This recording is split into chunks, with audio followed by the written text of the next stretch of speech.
Hello students, welcome.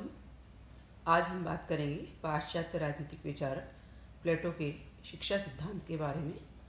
इससे पूर्व हम प्लेटो के न्याय सिद्धांत के बारे में बातचीत कर चुके हैं। स्टूडेंट्स, यहाँ मैं आपको स्पष्ट कर दूँ कि प्लेटो का कहना था कि राज्य के समस्त नागरिकों में सामंजस्य रहना और स्वधर्म का पालन करना न्याय है। किंतु प्रश्न यहाँ यह है कि ये सामंजस्य किस प्रकार से उत्पन्न किया जाए और व्यक्ति को किस प्रकार कर्तव्य पालन के लिए बाध्य किया जाए।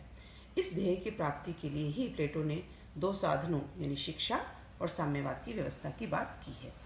अपनी पुस्तक रिपब्लिक में प्लेटो ने शिक्षा के संबंध में अत्यंत विस्तार से लिखा है और इस कारण रूसो ने इस ग्रंथ को राजनीति शास्त्र का नहीं बल्कि यह माना है कि यह शिक्षा शास्त्र पर ही लिखा गया एक सर्वोत्कृष्ट ग्रंथ है। यहाँ बारकर कहते हैं कि शिक्षा मानसिक व्याधि को दूर करने का एक मानसिक उपचार है। साथ ही उन्होंने यह भी कहा है कि एक आदर्श राज्य नागरिकों के श्रेष्ठ चरित्र पर ही स्थिर रह सकता है और शिक्षा के माध्यम से नागरिकों के चरित्र को ढाला जा सकता है। तो इस प्रकार शिक्षा एक माध्यम है जो कि मनुष्य के जीवन को एक सही दिशा में और एक आदर्श नागरिक के रूप में स्थापित करती है। यहाँ शिक्षा के उद्देश्य को लेकर कहा गया है कि आत्मा को उस परिवेश में लाना है जो उसके विकास की प्रत्येक अवस्था में उसके सर्वांगीण विकास के लिए अत्यंत उपयुक्त हो। तो इस प्रकार शिक्षा योजना को लेकर प्लेटो ने जो बात की है, उससे पूर्व यह स्पष्ट कर दें कि प्लेटो के समय में जो शिक्षा पद्धतियाँ थी उनको लेकर प्लेटो ने पहले स्पष्ट किया है और उन शिक्षा पद्धतियों के जो गुणों को लेकर और दोषों का निवारण कर अपनी शिक्षा पद्धति को प्रस्तुत किया है। तो इससे पहले कि हम प्लेटो की शिक्षा पद्धति की बात करें, हम यह जान लें कि प्लेटो के समय में कौन कौन सी शिक्षा पद्धतियाँ थीं। तो सर्वप्रथम हम बात करेंगे दो प्रकार की शिक्षा पद्धतियाँ थीं। पहली थी एथेंस की शिक्षा पद्धति, जिसमें मूल रूप से परिवार का दायित्व था और राज्य का कोई हस्तक्षेप या सहायता नहीं होती थी। और पाठ्यक्रम जो थे वो 3 भागों में बटे हुए थे। पहला था प्राथमिक शिक्षा जो 6 से 14 वर्ष तक की उम्र तक थी और उसमें पढ़ना और लिखना सिखाया जाता था। संगीत, व्यायाम, प्राचीन कवियों के साहित्य को शामिल किया गया था। दूसरा था माध्यमिक शिक्षा जो 14 से 18 वर्ष तक के लिए थी और इसमें भाषण कला, राजनीति, अलंकार शास्त्र आदि का ज्ञान दिया जाता था। तीसरी अवस्था थी 18 से 20 वर्ष तक की उम्र की, जिसमें सैनिक शिक्षा पर बल दिया जाता था और यह माना जाता था कि इसके बाद ही व्यक्ति को पूर्ण नागरिक प्राप्त होंगे। अब इस शिक्षा पद्धति को लेकर प्लेटो का तर्क था कि यह शिक्षा शारीरिक, मानसिक, चारित्रिक विकास हेतु उपयुक्त है, किंतु शिक्षा देना राज्य का दायित्व नहीं, यह राज्य की प्रकृति है, आवश्यकता के अनुकूल नहीं। तो इस प्रकार से इस शिक्षा योजना का खंडन करते हुए प्लेटो ने अपनी बात कही है। दूसरी शिक्षा पद्धति जो उस समय प्रचलित थी वो थी स्पार्टा की शिक्षा पद्धति, जो कि पूर्णतः राज्य नियंत्रित थी। इसमें कठोर सैनिक प्रशिक्षण पर महत्वपूर्ण बल दिया गया था और साथ ही साथ स्त्रियों के लिए भी शारीरिक शिक्षा को अनिवार्य किया गया था। लेकिन प्लेटो कहते हैं कि यह जो शिक्षा पद्धति राज्य की प्रकृति और आवश्यकता के अनुकूल नहीं थी, अनुकूल अवश्य थी, लेकिन मानसिक और बौद्धिक प्रशिक्षण इसमें उपेक्षित था। तो इस प्रकार प्लेटो ने ये दोनों ही जो शिक्षा पद्धतियाँ थीं, इन दोनों के गुण दोषों को दृष्टिगत रखते हुए अपनी शिक्षा पद्धति का निर्माण किया है। अब हम चर्चा करेंगे कि प्लेटो का शिक्षा सिद्धांत वास्तव में क्या है। प्लेटो कहते हैं कि शिक्षा व्यक्ति के जीवन की एक अनवरत प्रक्रिया है और शिक्षा का उद्देश्य व्यक्ति के संपूर्ण व्यक्तित्व का विकास करना है। प्लेटो की शिक्षा योजना 2 भागों में बटी हुई है। प्रथम है प्रारंभिक शिक्षा। यह शिक्षा 6 से 20 वर्ष तक की उम्र के बच्चों के लिए है, जो सभी के लिए एक समान थी, यानी सभी नागरिकों के लिए ये शिक्षा अनिवार्य की गई थी और इस शिक्षा का उद्देश्य था भावनाओं और संवेगों को नियंत्रित करके चरित्र का निर्माण किया जाए। अब इसमें जो पढ़ाए जाने वाले विषय थे उसमें दिया जाता था व्यायाम का ज्ञान और संगीत का ज्ञान। अब व्यायाम के ज्ञान का तात्पर्य यह नहीं था कि केवल मात्र शारीरिक कसरत हो, बल्कि एक ऐसे शरीर का निर्माण करना था जिसमें स्वस्थ और शुद्ध हो और साहसी भी बने। और साथ ही साथ संगीत का उद्देश्य मन की शिक्षा का हेतु था भावनाओं और मन की शक्तियों को जगाना, संगीत, कला और साहित्य पर बल दिया जाता था। तो इस प्रकार जो प्रारंभिक शिक्षा का जो चरण था उसमें इन विषयों का ज्ञान दिया जाता था। अब दूसरी था उच्च शिक्षा, जो 20 वर्ष की आयु में दी जाती थी। यह शिक्षा सबके लिए न होकर कुछ प्रतिभा संपन्न व्यक्तियों के लिए थी, जिसमें बौद्धिक और क्रियात्मक परीक्षा होती थी। इस बौद्धिक और क्रियात्मक परीक्षा में जो उत्तीर्ण हो जाते थे उनके लिए उच्च शिक्षा के द्वार खुले थे, यानी उनको उच्च शिक्षा के लिए आगे की ओर बढ़ाया जाता था। और जो अनुत्तीर्ण रह जाते थे वो सैनिक और उत्पादक वर्ग के रूप में आगे उनको कार्य दिया जाता था। अब हम बात करेंगे प्लेटो की उच्च शिक्षा की। यह शिक्षा 20 वर्ष की आयु से शुरू होती थी और उन्हीं योग्य और कुशाग्र व्यक्तियों को दी जाती थी जो भविष्य में आदर्श शासक बनने की योग्यता रखते थे। अब यह माना गया है कि शासक का क्या गुण होना चाहिए। प्लेटो कहते हैं कि शासक में ज्ञान और विवेक होना चाहिए, इसलिए पाठ्यक्रम में ऐसे विषय जो मस्तिष्क को विकसित करते हैं उन्हें शामिल किया गया, जैसे ज्योतिष है, तर्कशास्त्र है, गणित आदि विषय।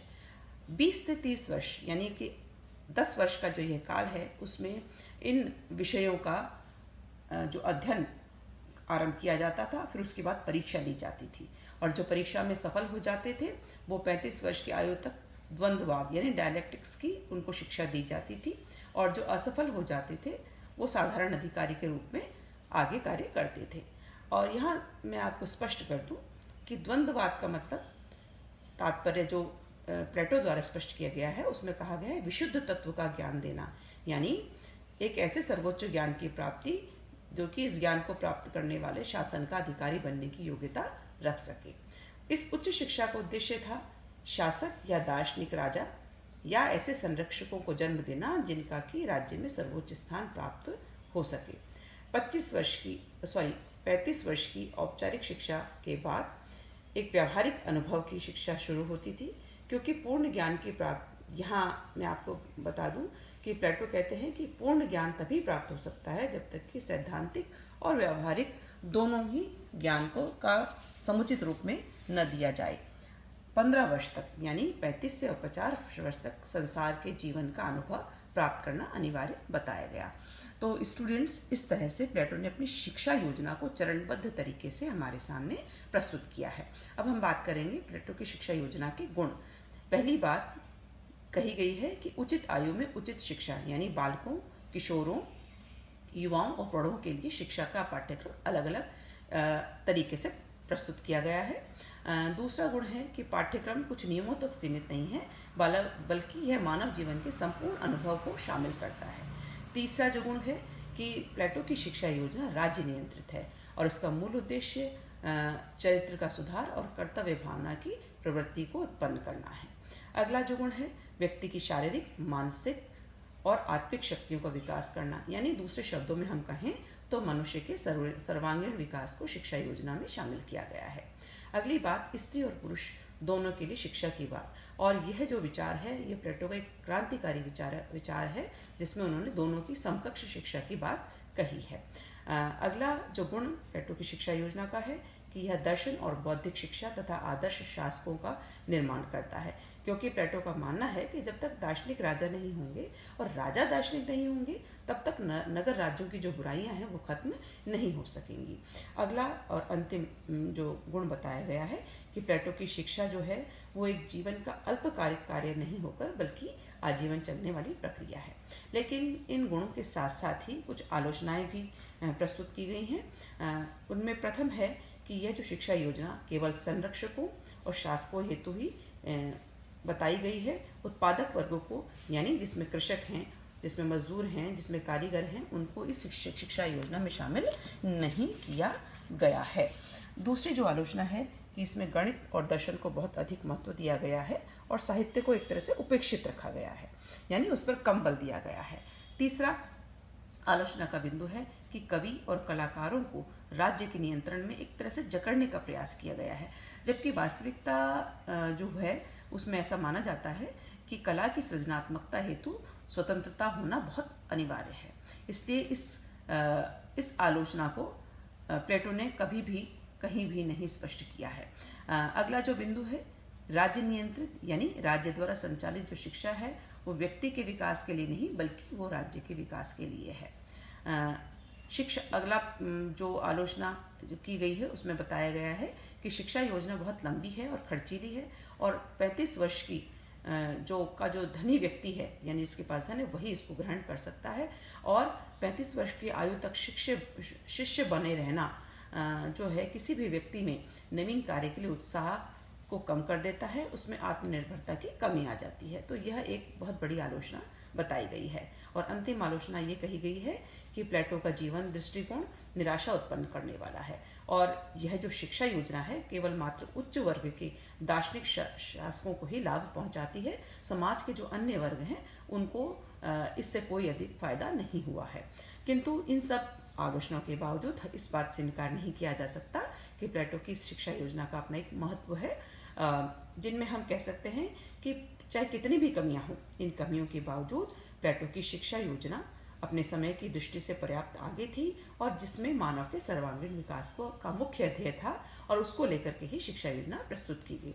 साथ ही प्लेटो ने ही शिक्षा के व्यापक महत्व और लाभ को स्वीकारा और सर्वप्रथम शिक्षा को आजीवन चलने वाली प्रक्रिया के रूप में स्थापित किया और यह भी बताया कि शासन को एक कला के रूप में लिया जाना चाहिए और यह जो कार्य किया जाना चाहिए यह योग्य और अनुभवी व्यक्तियों द्वारा ही किया जाना चाहिए। तो इस प्रकार प्लेटो की शिक्षा योजना को लेकर के प्लेटो ने अपनी विस्तृत योजना हमारे सामने रखी और एक सिद्धांत के रूप में हमारे को प्रस्तुत किया।